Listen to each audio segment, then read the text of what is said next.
there was an example given in terms of it's similar to going to a store and prior to purchasing goods that are above the age of 18 or 21 or whatever, showing, an ID, which is definitely not the same, as was noted from the opposition, as retaining an ID.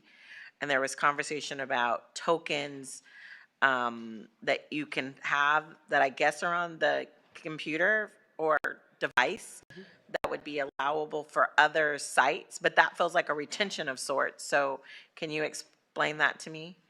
Yes, so the tokenized solution would, which is something that the Spanish Data Protection Authority is very keen on, is having an application on your phone, and you prove to the application, perhaps using a digital identity or using a piece of ID, that that you are over 18, and then all that application does is send effectively a signed certificate that you are over 18 to any website that is age restricted. So your data isn't sent to that person, just a green light, so to speak? It's a green light which has been signed by a trustworthy authority, so that the adult website can trust that when it sees that green light, it knows the only people who could have done that were people who have properly proven their age and are actually the person using that device. So it's not a month later where it may have been handed down to somebody's kid when they upgraded their phone, and the issues we have with that sort of second-hand phone problem. Mm-hmm.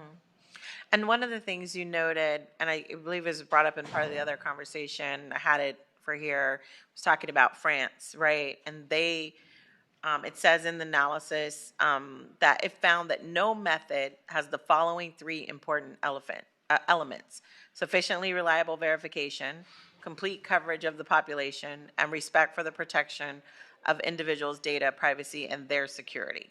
Yes, so what the CNIL did, which is the Data Protection Authority, and the L in CNIL is for liberty, so they are very keen on freedoms and the protection of privacy, is while they criticised existing methods a couple of years ago, they didn't just criticise, they came up with a better way of doing it.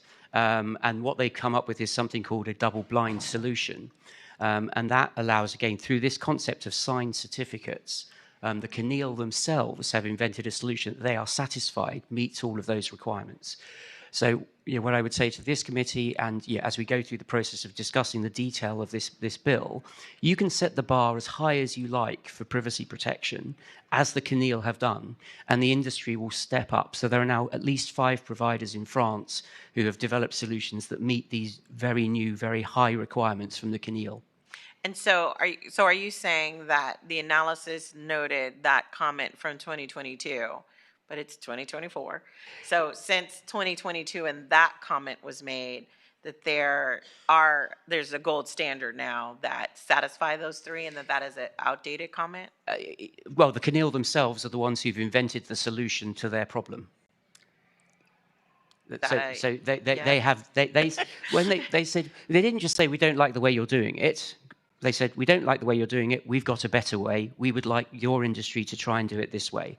And we announced last week at a big conference in Manchester in England that we were, as an industry, moving to this double-blind approach, where it's impossible for the website to know the identity of the user, and it's impossible for the age verification provider to know which websites the user is going to. I have a lot of sympathy for... I half understand what you said. Yeah. I just want to confirm. In the committee analysis that we're reading, there's a statement from 2022 that's had 3 components, that there was nothing existing at that time that had those 3 components: sufficiently reliable verification, complete coverage of the population, and respect for the protection of individuals' data and privacy and their security. And although that came out of France, I would say that is a standard that we have in the United States. Okay. So we've established that they've made that statement, it's put in our committee analysis. And so what I'm asking is, and you were talking a lot about CNIL, that's the CNIL, the France, for people in the room, National Commission on Information Liberty. You were saying, that they made that statement in 2022. However, today, on, what is it, the year of our Lord, April 16th, 2024, they have now met a standard of those 3? Indeed, they went and worked with a Professor Blasi, a French professor in cryptography, and he worked with them to come up with this new solution. What we've been subsequently trying to do is figure out how we commercialize that, because Okay, so a new solution exists, it is yet not deployed. well, I mentioned that 5 French providers have stepped up to provide that, and the official regulator Arcom, which is in charge of internet safety, works with CNIL, and they've just launched their consultation on the detailed rules that require at least one method for any adult site to meet these requirements of double blind that the CNIL have said. So what we're seeing around the world is regulators raising the bar to, To meet the three, we're going to call them the three. Indeed, meet the 3 standards, but it is not it's not something that's active. And I do get in technology, things are exponential. Something cannot be active today, and literally a month later, it's all over the globe and it's completely active. So one of those 5 suppliers is a member of my trade association, and they currently offer that as a product in the market today. People are actually using that double blind approach in the market today. In France, Europe, but not in the U.S. yet. No, I mean, obviously, there's no law here requiring it, but right. That, but it is being actively, it's deployed, and yes, someone is using it. Yes. Right, and part of the association. And I do recognize that you are testifying with the hat of the association. And so, of course, this benefit, and not to say that the author has this motive. In some ways it benefits because you are part of the association that provides this basic service that we would then be putting into law. And so recognizing that, at the same time recognizing that, and so I don't mean that in a disrespect to the author, in the same level, we need to protect our kids. So how do we do that? I'm very much concerned about the privacy aspect of individuals, especially as it relates to this particular topic, because it can be weaponized against the person if there is some type of, and I'm not talking about minors, I don't want any child looking at these sites in particular, as it's laid out in the bill and the definitions that Madam Chair has given. But I also recognize that we live in a society where people weaponize us all the time for every little thing.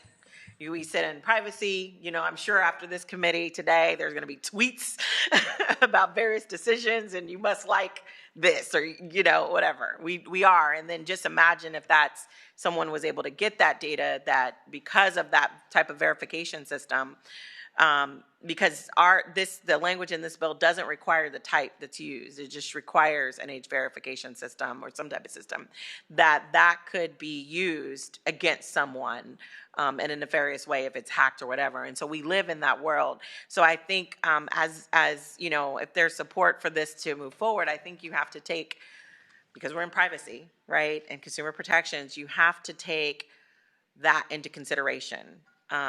Because there is a role, I think, for the parent. There's a role for devices, as my colleague has noted, putting things on, or I think opposition noted in that conversation, that you can do things locally to be able to prevent that, not necessarily on the burden of the site where you're giving third-party information.